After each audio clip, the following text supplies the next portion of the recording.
Assalamualaikum warahmatullahi wabarakatuh. Bismillahirrahmanirrahim. Alhamdulillahi rabbil alamin. Wa bihi nasta'inu ala umurid dunya waddin. Wassalatu wassalamu ala asyrafil anbiya'i wal mursalin, Sayyidina wa habibina wa syafi'ina wa qurrati a'yunina wa maulana Muhammadin wa ala alihi wa ashabihi wa dzurriyyatihi ajma'in, amma ba'd. Asyhadu an la ilaha illallah wa asyhadu anna Muhammadar Rasulullah wa ufawwidu amri ilallah, innallaha basirum bil ibad. Hasbiyallahu la ilaha illa huwa alaihi tawakkaltu wa huwa rabbul arsyil azim. Qala Allah ta'ala fi kitabihil karim hikayatan an nabiyillahi Musa alaihi salam. Rabbi shrah li sadri wa yassir li amri wahlul 'uqdatam min lisani yafqahu qawli. Para alim, para asatid, para asatidah, para bapak dan ibu sekalian, hafidhoni wa hafidhakumullah, bil khusus segenap pengurus Majelis Ta'lim Sabilul Muhtadin, yang semoga pengurusnya dan jamaahnya selalu dalam naungan rahmat, barokah, perlindungan serta bimbingan Allah Subhanahu wa ta'ala. Amin, Allahumma amin, insyaallah. Allahumma inna nas'aluka ilman nafi'a wa rizqan tayyiba wa amalan mutaqabbala wa fatahallahu lana futuhal arifin. Allahumma inna na'udzubika min ilmin la yanfa' wa amalin la yurfa' wa qalbin la yakhsha' wa du'a la yusma'.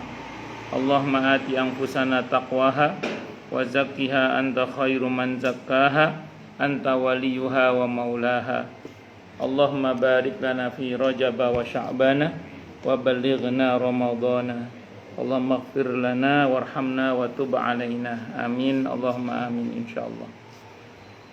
Masih melanjutkan kajian kita kitab Riyadhus Shalihin karya Al-Imam An-Nawawi rahimahullah rahmatan wasi'ah wa rahimallahu ulama al-muslimin. Qala al-muallif rahimahullahu ta'ala wa nafa'ana bihi wa bi'ulumihi fid dharaini amin. Bismillahirrahmanirrahim. Wa an Aisyata, dan ceritakan dari Siti Aisyah radhiyallahu anha, qalat, beliau berkata. Apa kata beliau? Ma shalla Rasulullah sallallahu alaihi wasallam salatan ba'da an nazalat alaihi idza jaa nasrullahi wal fath illa yaqulu fiha subhanaka rabbana wa bihamdika allahumma ighfirli. Muttafaqun alaih, Bukhari Muslim. Ma sholat, tidaklah sholat siapa Rasulullah sallallahu alaihi wasallam sholatan dengan satu sholat ba'da setelah an-nazalat turun alaihi atas beliau apa surah idza jaa nasrullahi wal fath. Idza jaa nasrullahi wal fath ini surah terakhir yang turun. Kalau ayat terakhir yang turun kan katanya al-yawma akmaltu lakum dinakum wa atmamtu 'alaikum ni'mati wa raditu lakumul Islam madinah, di Arafah. Tapi saya baca dalam kitab Tafsir Al-Maraghi itu, setelah ayat itu ternyata masih turun lagi itu. Masih turun lagi ayat laqad ja'akum rasulun min anfusikum azizun 'alaihi ma 'anittum harisun 'alaikum bil mu'minina raufur rahim. Fa in tawallaw faqul hasbiyallahu la ilaha illa huwa 'alaihi tawakkaltu wa huwa rabbul arsyil azim. Saya itu masih turun lagi. Ini yang terakhir. Kalau ayat yang terakhir, surah Al-Baqarah ayat 281. Wattaqu yauman turja'una fihi ilallah. Itu ayat terakhir. Kalau surah yang terakhir ini An-Nasr.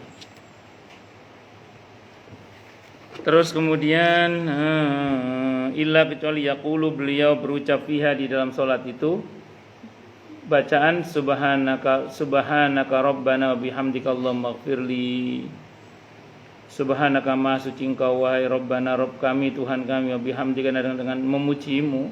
Allahumma wahai Allah, ighfirli ampunilah hamba.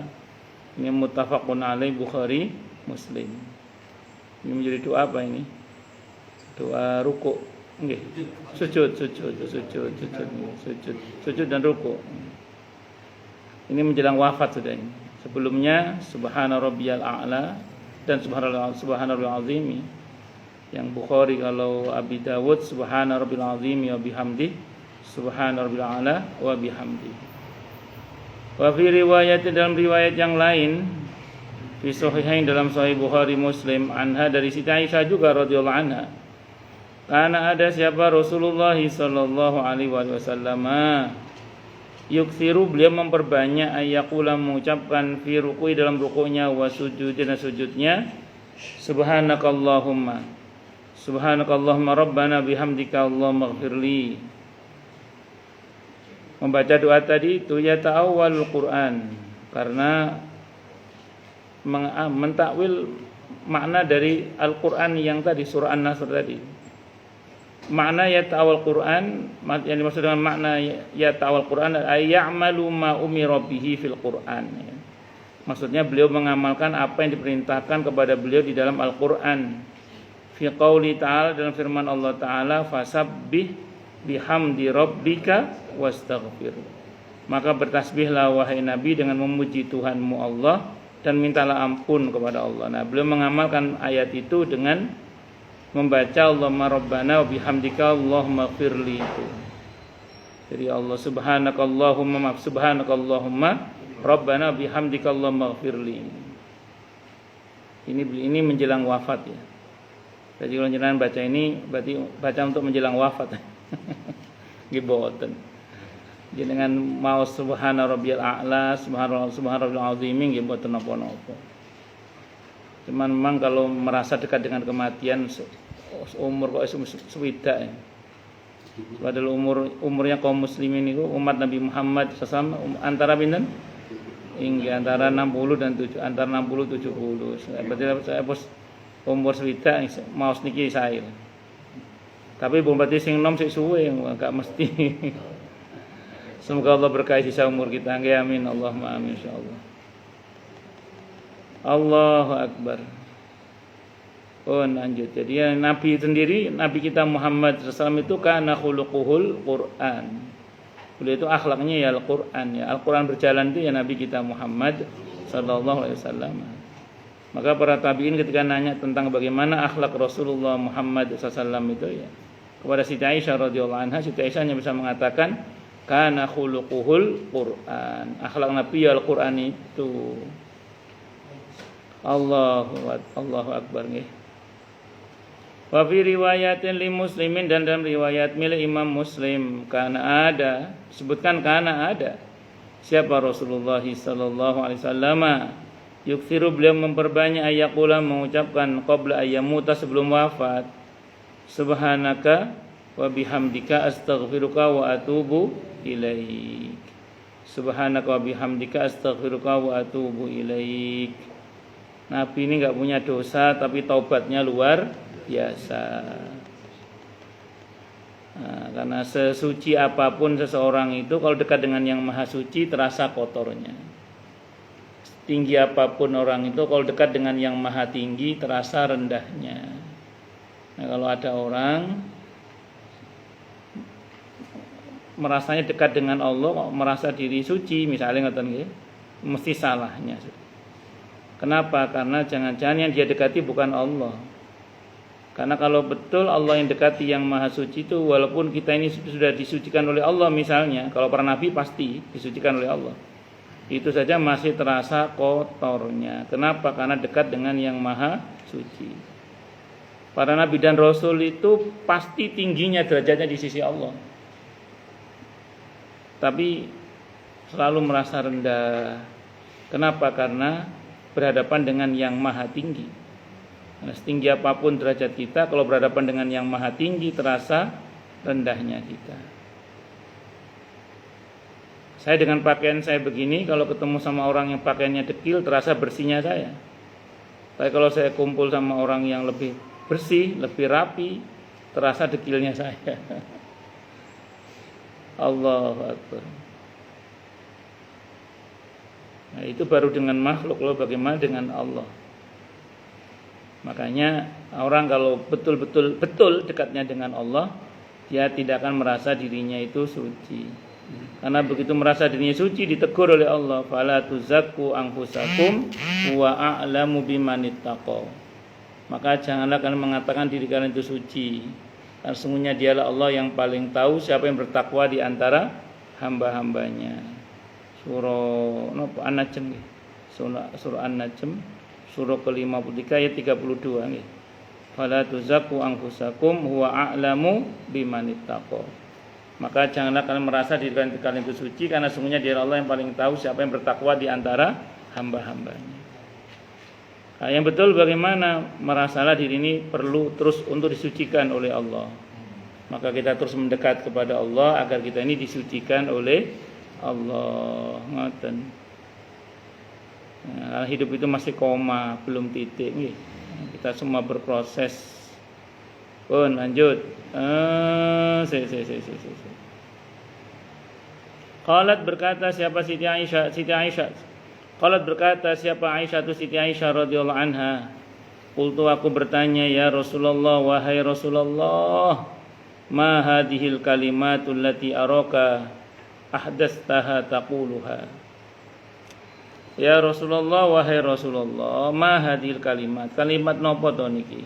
Allati yang araka ahdastaha, yang saya melihat panjenengan kayaknya bacaan baru ini, takulu yang kau mengucapkannya. Ini kayaknya bacaan baru ya Rasulullah, saya baru dengar ini kalau bahasa kita kira-kira gitu. Ini menunjukkan bahwa Nabi itu kalau sholat bacaannya diperdengarkan.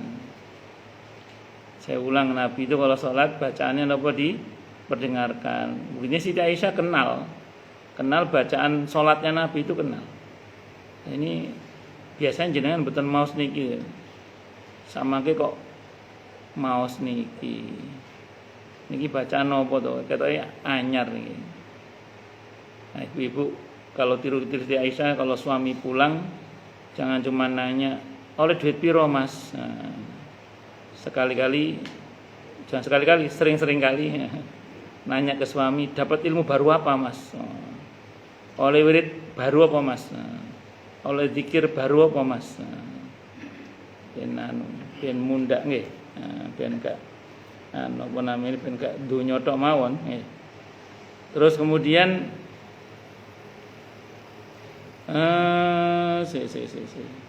Qala bersabda siapa Nabi kita Muhammad SAW, ju'ilat li alamatun fi ummati. Ju'ilat dijadikan li untukku alamatun bertanda fi ummati di tengah-tengah umatku. Idza ra'aituha, apabila aku sudah melihat tanda itu, qultu aku akan mengucapkannya.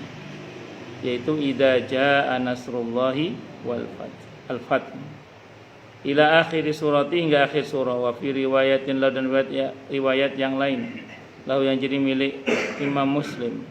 Karena ada siapa Rasulullah sallallahu alaihi wasallam, yuksiru adalah beliau memperbanyak min qauli dari ucapan subhanallah wa bihamdihi astaghfirullah wa atubu ilaih. Subhanallah bihamdihi astaghfirullah wa atubu ilaih. Ini tasbih, memuji Allah, minta ampun kepada Allah, tobat kepada Allah. Cuma adalah Nabi itu sudah dijamin sudah diampun dosanya oleh Allah. Nabi itu maksum, terhindar dari dosa. Kalau kita maksum, kalau kita banyak dosanya. Kalau Nabi enggak punya dosa, kalau kita banyak dosanya. Tapi Nabi istighfarnya jangan tanya, taubatnya jangan tanya. Nabi itu luar biasa taubatnya. Allahu Akbar. Faqala maka bersabda siapa Nabi kita Muhammad SAW, akhbaroni Rabbi, telah menghabarkan kepadaku Rabbi Tuhanku, anni sungguhnya aku sa'ara alamatan akan melihat satu pertanda fi umat di tengah-tengah umatku. Fa idza ra'aituha, maka apabila aku telah melihatnya, aksartu aku akan memperbanyak min qaul dari ucapan subhanallahi wa bihamdihi astaghfirullah wa atubu ilaihi faqad ra'aitu adama, maka sungguh aku telah melihat pertanda itu, yaitu di pada surah idza jaa nasrullahi wal fath, yaitu dalam bentuk apa? Fathum Makkah, takluknya atau terbukanya kota Makkah. Wa ra'aitu, dan aku melihat annasa manusia yadkhuluna, mereka masuk fi dinillah, wa ra'aitan nas yadkhuluna fi dinillahi afwaja fasabbih bihamdi rabbika wastaghfirhu innahu kana tawwaba. Dan kau melihat manusia berbondong-bondong masuk dalam agama Allah, maka bertasbihlah dengan memuji Tuhanmu Allah dan mintalah ampun kepada Allah. Sungguhnya dialah Allah zat yang maha menerima taubat. Nabi mengimplementasikan dengan bacaan yang versi ini ya, subhanallahi wa bihamdihi astaghfirullah wa atubu ilaihi. Orang itu kalau banyak bertasbih, banyak memuji Allah, alhamdulillah, itu insya Allah kebiasaan tasbih, kebiasaan memuji Allah itu akan terbawa sampai ke akhirat insya Allah. Ditambah lagi sering ucap salam, nah, ini insya Allah akan terbawa sampai ke akhirat. Nah, ucapan tasbih, ucapan salam, ucapan tahmid alhamdulillah itu tidak ada di neraka, adanya di surga. Surah Yunus ayat 10 niku, subhanakallahumma wa tahiyyatuhum fiha salam wa akhiru da'wahum anil hamdulillahi rabbil alamin. Jadi yang ini udah sering bertasbih, bertahmid, mengucap salam, nah niku insyaallah, nah itu keterusan lagi, keterusan sampai tengah akhirat. Nah, di akhirat itu bacaan tadi itu nggak ada di neraka, nggak ada, adanya di mana? Di surga. Subhanakallahumma wa tahiyyatuhum fiha salam wa akhiru da'wahum anil hamdulillahi rabbil alamin. Tapi lah dino-dino mengeluh ya ada, aduh. Walaupun sebagian ulama mengatakan boleh mengeluh itu, tapi sekedar untuk menyadarkan betapa diri itu lemah gitu aja, yang selalu butuh pertolongan Allah. Nah, sekedar samonten mawon mboten napa-napa ning jo sering-sering dan ojo bablas. Lek bablas mangke khawatirnya nanti keterusan sampai ke akhirat. Kalau keterusan ke akhirat, nah, keluhan itu enggak ada di surga. Adanya di mana? Di neraka. Nah, orang neraka itu di Al-Qur'an diberitakan ngucapin apa? Ya laitani, ya laitana, ya wailani, ya wailana. Aduh. Di sini ngerusul lodok. Hati-hati.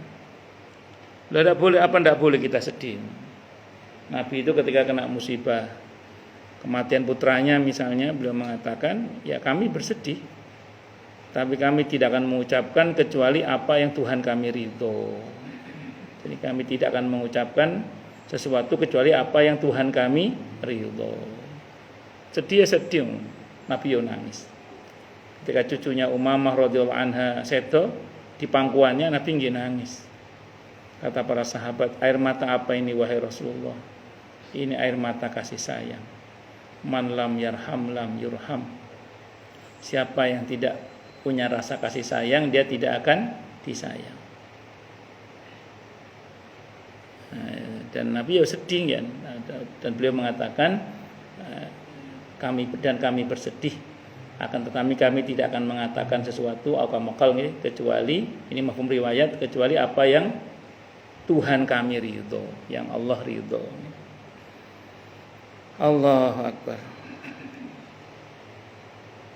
Wa an Anasin, dan cerita dari sahabat Anas ibn Malik radhiyallahu an. Sahabat Anas ibn Malik radhiyallahu anhu qala, beliau berkata, beliau ini masuk Islam kira-kira usianya baru 10-an tahun. Masuk Islam bersama dengan ibunya.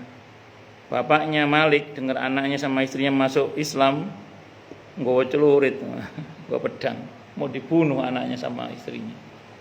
Dalam perjalanan ketemu sama musuhnya, duel, mati bapaknya. Jadi tidak Allah izinkan untuk membunuh putranya dan istrinya, mati duel dengan izin Allah ngelawan musuhnya. Karier pertamanya sebagai pembantu rumah tangganya Rasulullah Muhammad sallallahu alaihi wasallam. Nanti di belakang hari beliau ini jadi gubernur di Madinah, sempat jadi gubernur di Madinah. Beliau ini ulama besar, jadi dosen lah, terutama menyampaikan hadis-hadis Rasulullah Muhammad sallallahu alaihi wasallam. Wafat di istananya. Jadi beliau ini termasuk salah satu dari sahabat Nabi yang mengambil hak kaya di zaman Sayyidina Umar radhiyallahu anhu. Jadi ada beberapa sahabat Nabi itu yang mengambil hak kaya, karena Sayyidina Umar radhiyallahu anhu itu ketika jadi khalifah beliau mengatakan seluruh sahabat Nabi, sahabat-sahabat besar yang punya andil besar dalam dakwah penyebarluasan dakwah Rasulullah Muhammad SAW itu oleh Sayyidina Umar dipersilakan kalau mau mengambil hak kaya. Nah, di antara yang mengambil hak kaya itu sahabat Anas ibn Malik radhiyallahu an dan sahabat Abu Hurairah radhiyallahu an. Gitu. Nah, sahabat Anas sampai punya istana. Beliau wajar punya istana, putranya banyak. Ada yang mengatakan 114, ada yang mengatakan putranya berapa? 114. 90 hafal Al-Qur'an, semuanya jadi ulama. Ya nopo ya. Jadi 90 hafal Al-Qur'an, semuanya jadi ulama. Itu Sayyidina Anas ibn Malik radhiyallahu anhu. Di antara kebiasaan beliau adalah kalau khatmul Quran dikumpulkan semua anak dan istrinya. Beliau berdoa, diaminkan oleh anak-anaknya. Sing amino 100 lebih. Setiap khatmul Quran. Setiap khatmul Quran putra-putrinya dikumpulkan, beliau doa. Itu sahabat Anas ibn Malik radhiyallahu anhu. Allahu akbar. Banyak anak-anak muda itu diberi tantangan Nabi kita Muhammad SAW, tentu semua dengan izin Allah nggih. Itu yang tadinya tidak diperhitungkan jadi orang-orang yang diperhitungkan. Enggak cuma dunia tapi akhirat, sundul langit. Boten mung mulya teng dunya tapi napa sundul langit sampai teng napa? Teng akhirat. Itulah Rasulullah Muhammad sallallahu alaihi wasallam. Qala beliau berkata, innallaha azza wa jalla, sungguhnya Allah azza wa jalla tabal wahyi ala Rasulillah sallallahu alaihi wasallam qabla wafatihi hatta tuwfiya aktsaru makanal wahyu. Sesungguhnya Allah taala selalu menyambungkan wahyu kepada Rasulullah Muhammad sallallahu alaihi wasallam, terutama menjelang kewafatan beliau sampai saat-saat kewafatannya. Beliau seringkali menerima wahyu. Itu ayat terakhir itu, kalau saya baca dalam tafsir Mustafa Al-Maraghi itu rahimahullah, itu wattaqu yauman turja'un fihi ilallah, itu ayat terakhir itu Nabi wafat kurang 21 hari. Jadi Nabi wafat kurang berapa? 21 hari. Itu masih menerima wahyu itu beliau itu. Kalau ayat al-yauma akmaltu lakum dinakum wa atmamtu 'alaikum ni'mati wa raditu lakum al-islam madinah, itu Nabi wafat kurang 80 hari. Sementara ketika laqad ja'akum itu Nabi wafat kurang 50 hari. Nah, sementara ketika turun Al-Baqarah 281 itu Nabi wafat kurang 21 hari. Itu itu ayat terakhir itu. Ayat terakhir. Allahu Akbar.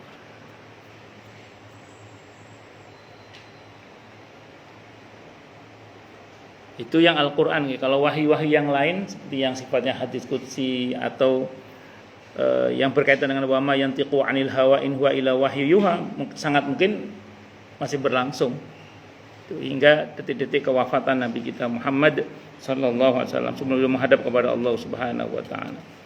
Ya, hadisnya muttafaqun alaih, Bukhari Muslim. Wa an Jabirin, dan cerita dari Jabir radhiyallahu anhu, qala, beliau berkata, qala Nabi, bersabda siapa Nabi kita Muhammad sallallahu alaihi wasallam, yub'atsu kullu 'abdin 'ala ma mata alaihi.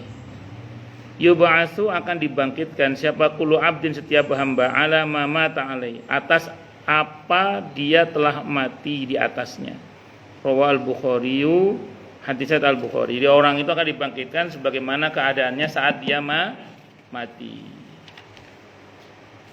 Nah, ada orang sedang ihram nanti bangkit dalam keadaan bertalbiyah labbaik Allahumma labbaik labbaik la syarika laka labbaik.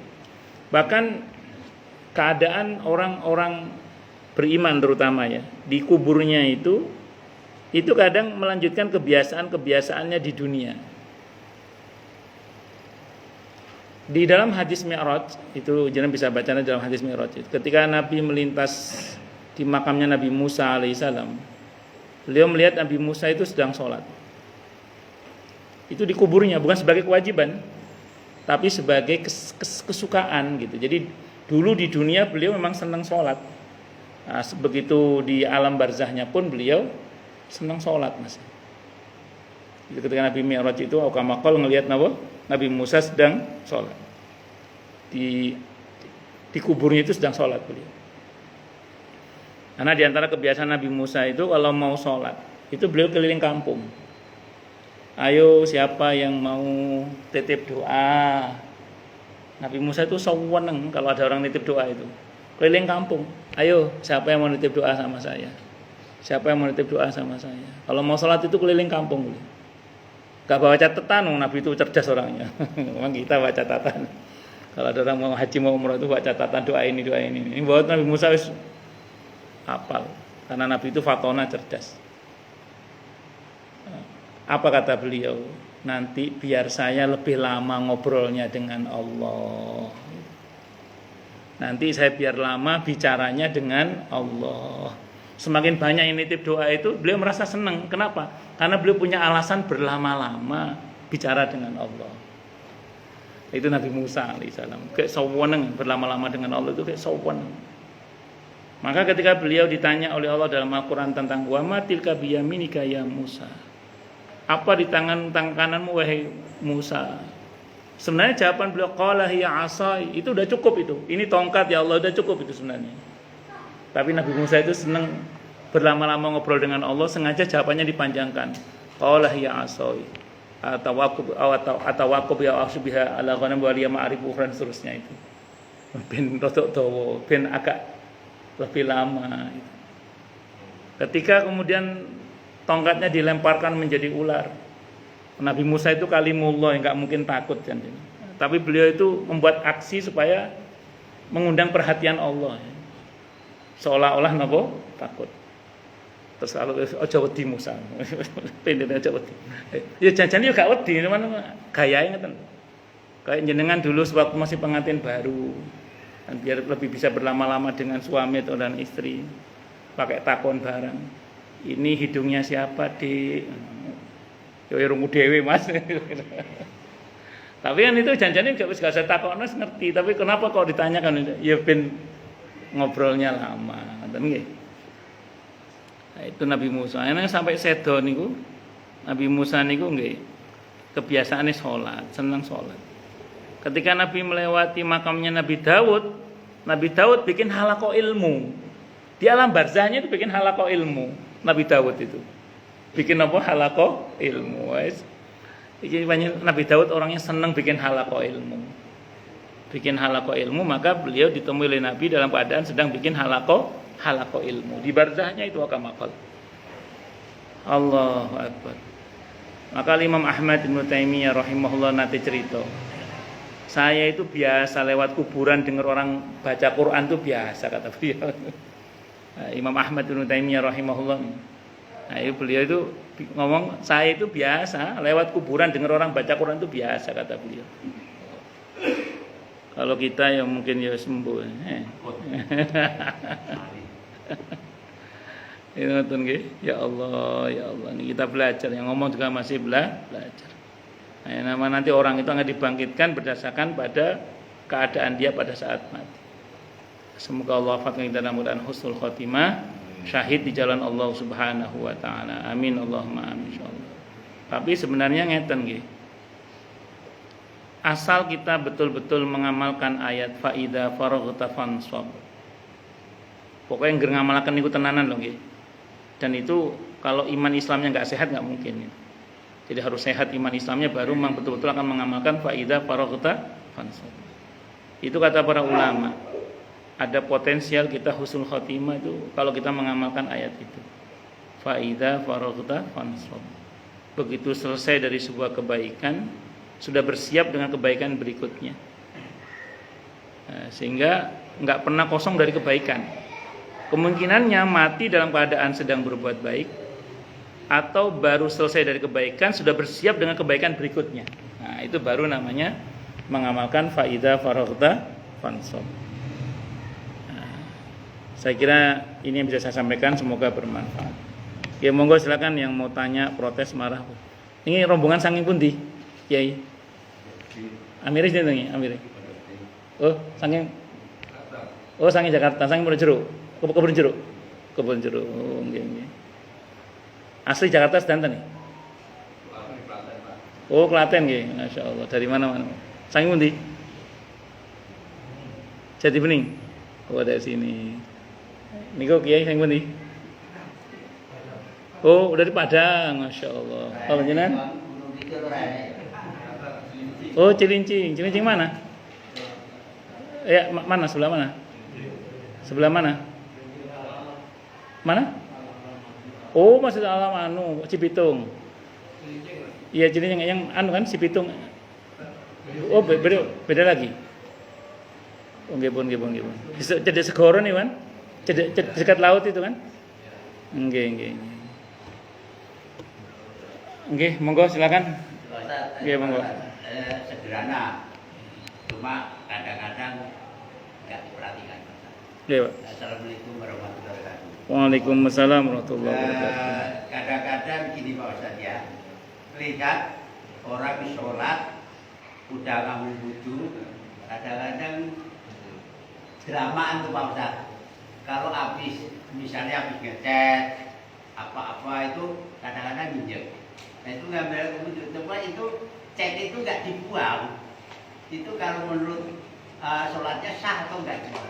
Makasih wassalamualaikum warahmatullahi wabarakatuh. Waalaikumsalam warahmatullahi wabarakatuh. Di fikih itu ada istilah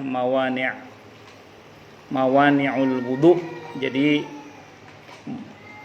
benda-benda yang menghalangi sampainya air wudu ke anggota wudu namanya mawani'.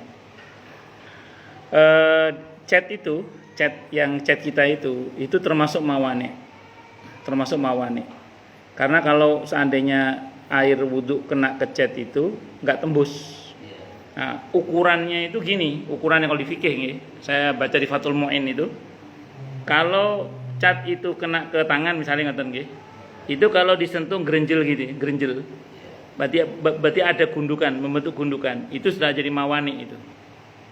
Mawani kenapa? Karena air tidak tembus.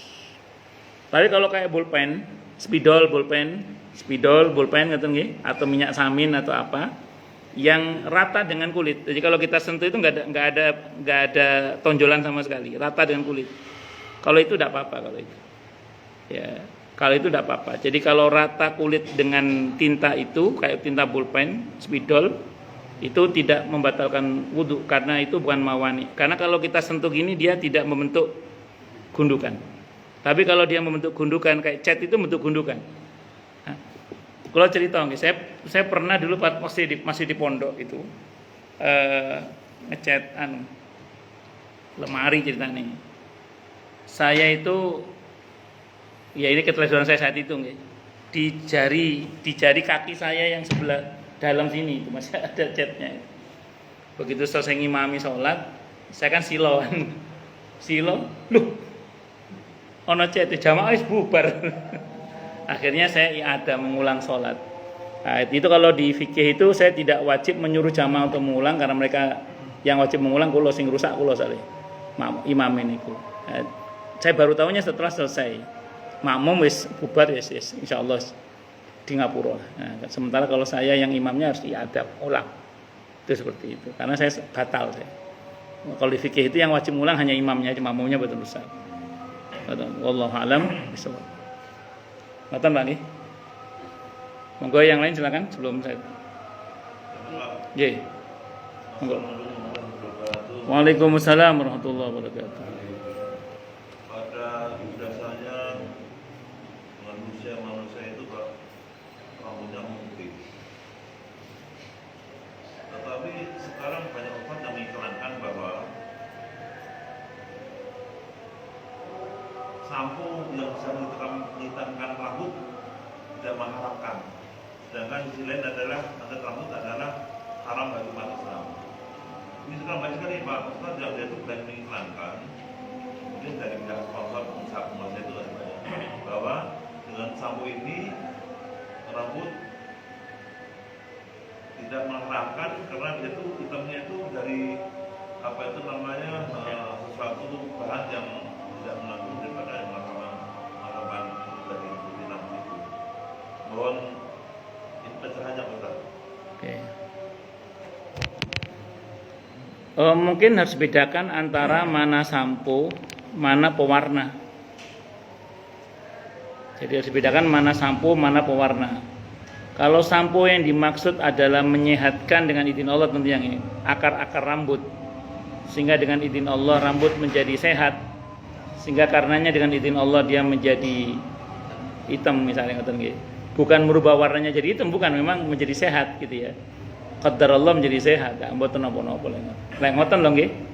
Tapi kalau sampo itu mengandung warna, maka berlaku ketentuan pewarna dalam mewarnai rambut, yaitu tidak boleh menggunakan warna hitam. Memang betul, tidak salah itu. Maka kalaupun mau menyemir, gunakan warna selain warna hitam. Nah, jadi menyemir rambut itu juga merupakan sebuah kesunahan, terutama kalau dulu Imam Ahmad bin Hanbal rahimahullah menggunakan warna merah misalnya kalau dulu itu. Nah, jenengan terserah warna nopo, yang penting jangan warna hitam. Nah, dan sementara kalau misalnya itu bukan pewarna, boten nopo. Kalau memang fungsinya menyehatkan gitu. Dengan izin Allah menyehatkan akar-akar rambut itu. Wallahu a'lam bishawab. Kalau nggak ngerti boten ngertos niku. Niku sampo yang diiklan oleh Ustadz yang jenengan maksud itu sampo apa? Sampo pewarna atau sampo yang dengan izin Allah itu menyehatkan, ngaten yang menyehatkan rambut itu.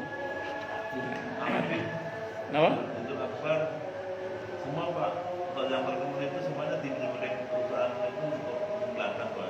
Boten ngertos loh, ada gitu. Malah belum pernah lihat saya. Nggih. Itu akbar bahkan si Hidayat juga. Oh enggak. Bukan EA itu, bukan. Bukan EA, bukan kan sekarang kan ada beberapa, maaf ya, beberapa ustadz bahkan mengiklankan judi online itu malah. Iya, sana. Oh, itu ternyata EA itu, artificial intelligence itu. Kelakuannya wong-wong sing gak kenal itu. Oh iya, nggih bahasane ngoten niku. Monggo. Iya sekali lagi. Maaf ya. Lagi ini tentang sholat Pak Ustaz. Ini boleh kita sedikit prakteknya enggak untuk Pak Ustaz? Monggo Pak. Karena ini perlu juga. Monggo. Misalnya Pak Ustaz ya. Ini Pak Ustaz, misalnya Iya Bang. kita sebagai makmum. Misalnya seperti Pak Ustaz ya. Iya. Nah, depan saya itu batal. Batal. Iya. Nah, kita kan mesti harus maju Pak Ustaz. Tapi majunya kalau jadi saya nak sendiri Pak Ustaz, misalnya kata wes begini nih. Tapi ini kan ternyata terus jalan begini, dibilang gitu Pak. Terus mulai sejalan itu. Maaf, ini sah nggak itu Pak Ustaz? Sholatnya. Kadang-kadang suka nggak diperhatikan itu Pak Ustaz. Intinya satu, geraknya satu-satu kalau di madzhab Syafi'i itu. Jadi geraknya itu satu-satu, jadi mboten langsung munculuk ngoten. Jadi misalnya depan batal ngoten nggih. Ya. Geraknya satu-satu.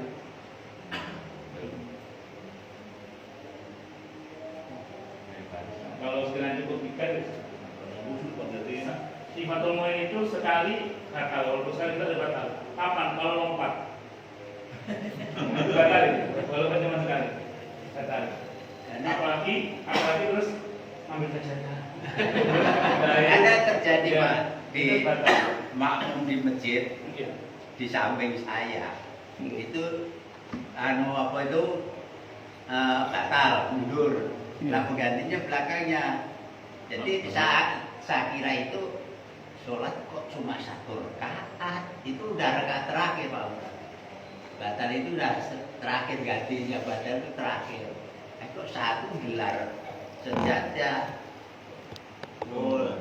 Jadi ya kok ini jadi seakan-akan kayak ada 1 rakaat itu sholat. Oh. Nggih, batal nih. Itu batal maksudnya. Batal. Karena banyak gerak nih. Nggih, monggo. Sana aja. Maksud mengenai baca Quran di HP nggak punya wudhu Ustaz. Gimana Ustaz? Nggih. Ngeten nggih. Kalau itu merupakan mushaf. Ya di HP ini ada aplikasi yang mushaf itu ada. Kayak saya ini punya mushaf Madinah misalnya. Mushaf Madinah. Ini kalau lagi ditampakkan begini, ini statusnya ini ya sama dengan mushaf. Kalau ditampakkan begini, sama dengan mushaf. Jadi kalau sama dengan mushaf, kalau Bapak sepakat dengan pendapat yang mengatakan la yamassuhu ilal mutahharun dalam pengertian kita manusia, ya berarti nggih usahakan kalau baca mushaf itu punya wudu. Nah, kecuali yang ada terjemah. Kalau ada terjemah enggak Arab nyel berarti nggih. Enggak Arab nyel sing model ngeten iki mboten napa-napa ngeten. Mboten napa-napa. Karena ini statusnya tafsir. Jadi beda antara mushaf dengan tafsir. Jadi kalau kita baca Quran yang ada terjemahannya enggak punya wudu enggak apa-apa. Tapi kalau yang mushaf ada baiknya itu punya wudu. Ada pendapat yang mengatakan wajib bahkan, tapi saya lebih condong kepada ada baiknya kalau kita punya wudu, menjaga adab terhadap mushaf Al-Quran itu. Saya kira ngoten. Wallahu alam. Bismillah. Cukup nggih? Kita tutup dengan hamdalah. Alhamdulillahirabbil alamin. Semoga kajian kita bisa bermanfaat, mubarakah fid dini wa dunya wal akhirah untuk kita, keluarga kita dan seluruh umat Islam semuanya.